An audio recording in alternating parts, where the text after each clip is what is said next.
The name for this YouTube channel, 107 MMA, comes from the famed Ariel Helwani, MMA journalist of the year, like 17 or 18 times in a row, or whatever it may be. In case you guys didn't know that. So if you guys don't watch Ariel, he famously talks about 10-7ing people who go at him, start a beef with him.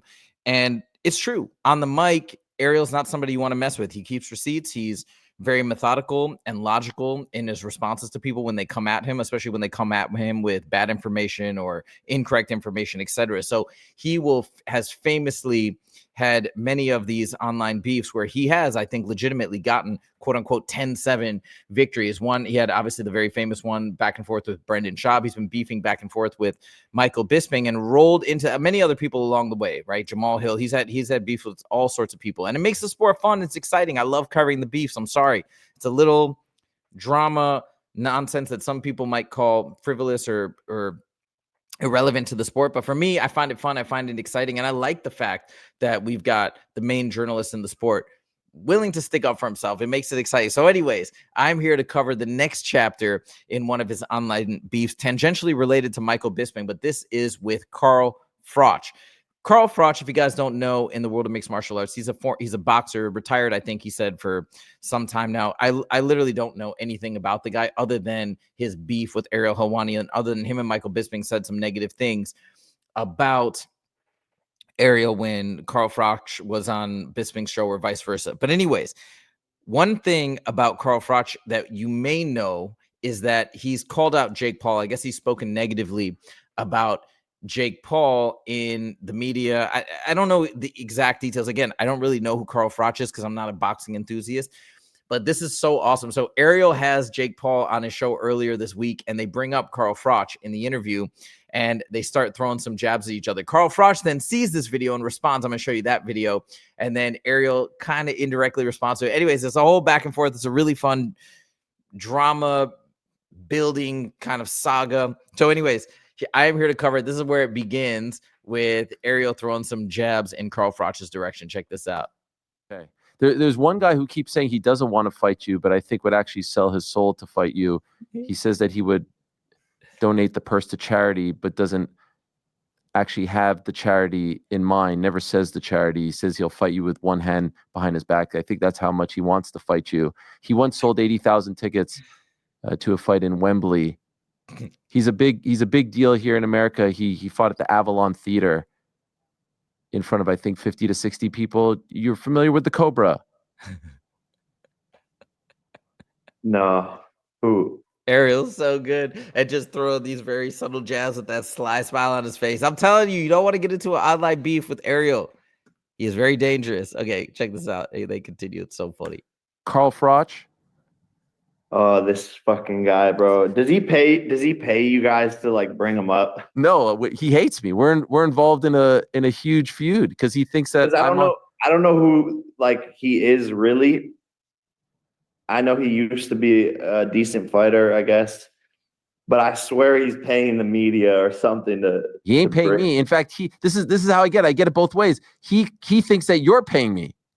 I get it both ways. What? To do what? To talk about you, to say that you're a fighter, to say all these things. I don't even know what he's saying. Get out of me. Get out of boxing. Get out of this. You don't know what you're talking about. You're on the payroll. But he keeps saying that he doesn't want to fight you, but all his videos are about you. And I think he really wants to fight you. I think he's playing hard to get. Man, he's never gonna he's never gonna fight me. I'll never fight this guy. I don't know. He should just give it up. All right. Well, there you have it. That's a little sad. Him and Clarissa Shields can go hang out. Little tag team there. I mean, it's very subtle. Obviously, they're just trying to make it sound like he's just a nobody. I mean, from my opinion, look, no offense to Carl Froch. I'm not a boxing guy, so I literally have no clue who he is other than this Ariel Helwani beef. But maybe if you're in the boxing world, you know who he is. I think he has won multiple world championships, so he's a respected boxer, at least was at one time in his heyday. But anyways, these guys together throwing subtle jabs, I think it's just so funny because they both have a similar type of sense of humor. So Ariel lays it down with Jake Paul. Carl Froch then, I guess, sees this and he responds. He talks about Jake Paul leading up to this, but now I'm jumping straight to the part where he responds to Ariel. Check this out. He does not mince his words. Somebody else who I've got to mention as well, because he's been talking bollocks to Darren Till. He also talked bollocks to fake Paul. I see him a little clip. Someone sent me a little clip of Ariel fucking push. What's his name? Ariel Salami. What's his name? Ariel Helwani. Some fucking. The salami is so bad. That's the worst burn I've ever heard. But he's trying. He's trying to stay in the beef with Ariel. I don't recommend it, but he's tried his best. So I guess that's a new nickname. He calls him Bootlicker Bisping. He's coming up with Ariel Salami. I don't know why. It doesn't really make sense. But anyways, let's hear what he has to say.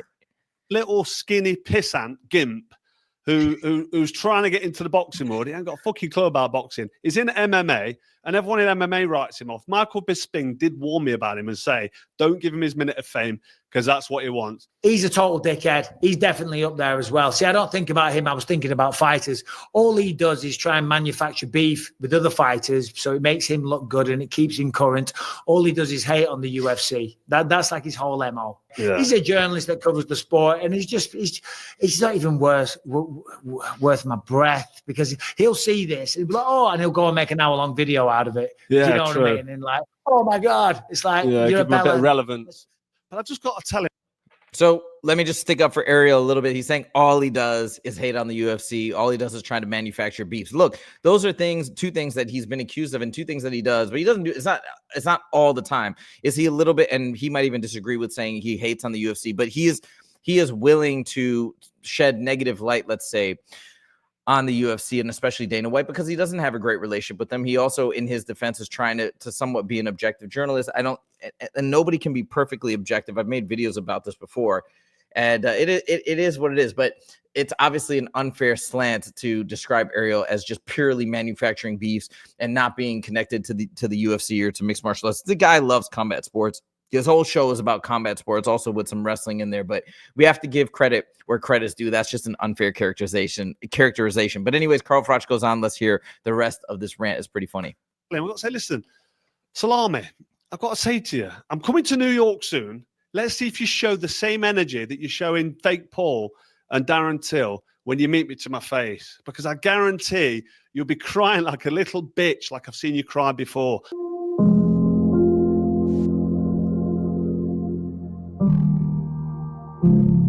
This is after the UFC event that he was thrown out of, when he released the story about Brock Lesnar, and they met with the security and Dana White told him to leave and not to come back. This is after that whole incident. That's what he's showing right here. Just FYI.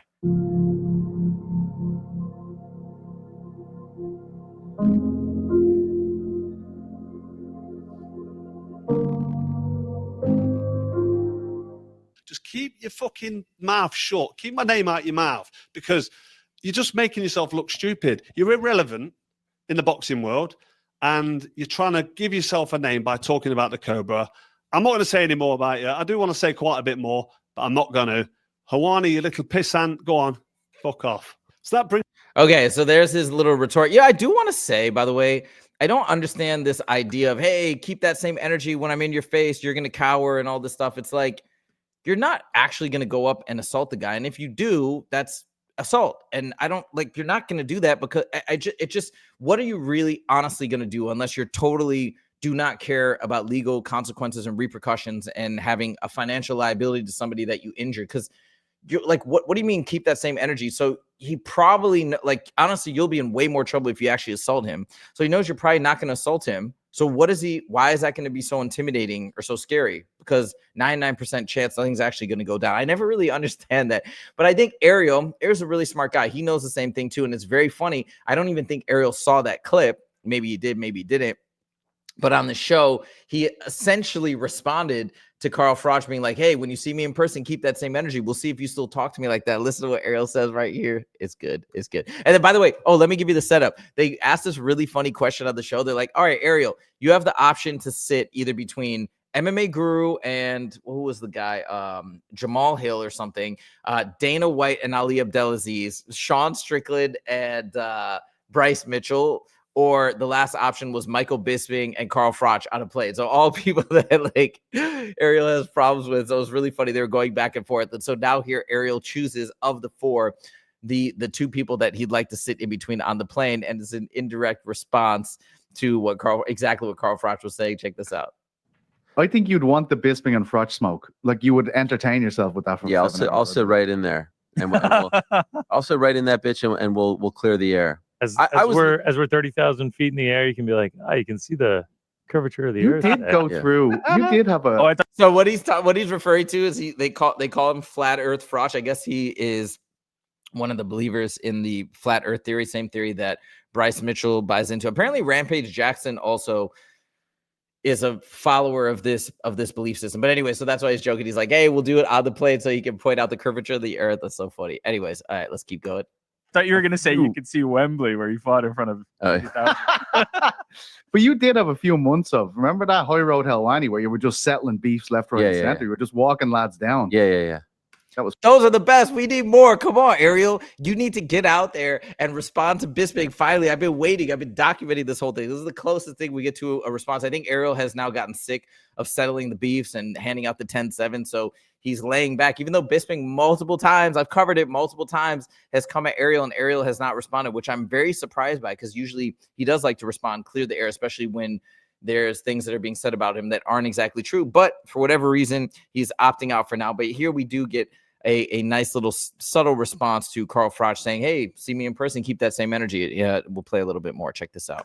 Was crazy. Yeah, no, that was a good time. Uh, I was leaning towards Dana and Ali, but that feels like the least entertaining out of all. Nah, most entertaining for us though. If I'd watch them sit in silence for 7 hours. I was gonna say it's probably gonna There be is no quiet. chance. You're probably not getting off the Silence? plane if you sit there. Honestly, Dana and Ariel and Ali is silence. I don't know about that. I'll go Bisping and Froch just because people are like, you wouldn't say this to his face, so I'm like, all right, I'll sit right No, he there. would. you imagine You'd you be walking surprised what he up, says to people's putting the faces. carry-on up.